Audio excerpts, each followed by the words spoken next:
Тараз қаласы нөмірі 15-ші мектеп гимназиясының 9-шы А сынып оқушысы Мұханбетқұл Ақбота.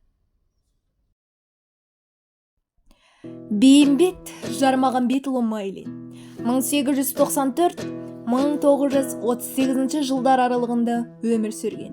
Қазақтың көрнекті жазушысы, қазақ әдебиетін қалыптастырушылардың бірі.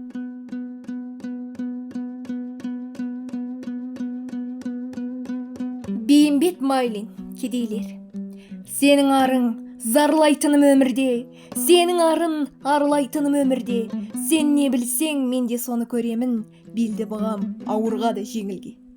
Сен жыласаң, көзден жасын тамшылар, сен қуансаң, қайғым шерім аршылар.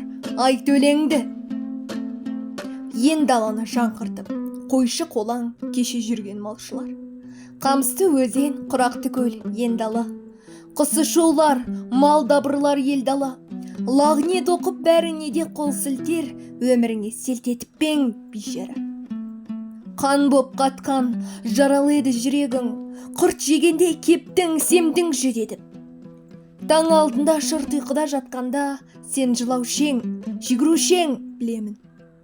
Жалба-жолба ерді салып торыңа, бір шабан мал тапқандай сорыңа. Кіс-кіс деушең көзге ұйқың тығылып, құрық шаңды іліп алып қарыңа.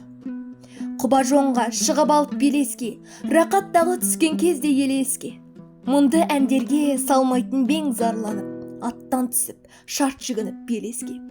Ашы даусың кеппеппедің алысқа, бой жеңдіріп ызаралас намысқа.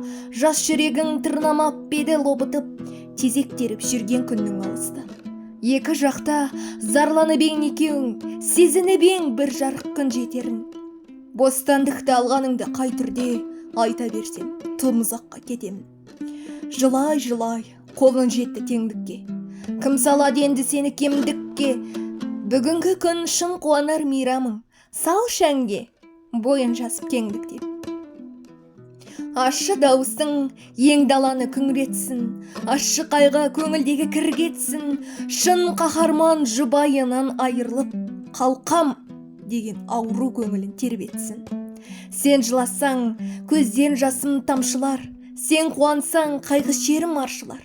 Айт өлеңді ен даланы жаңғыртып, қойшы қолаң кеше жүрген малшылар.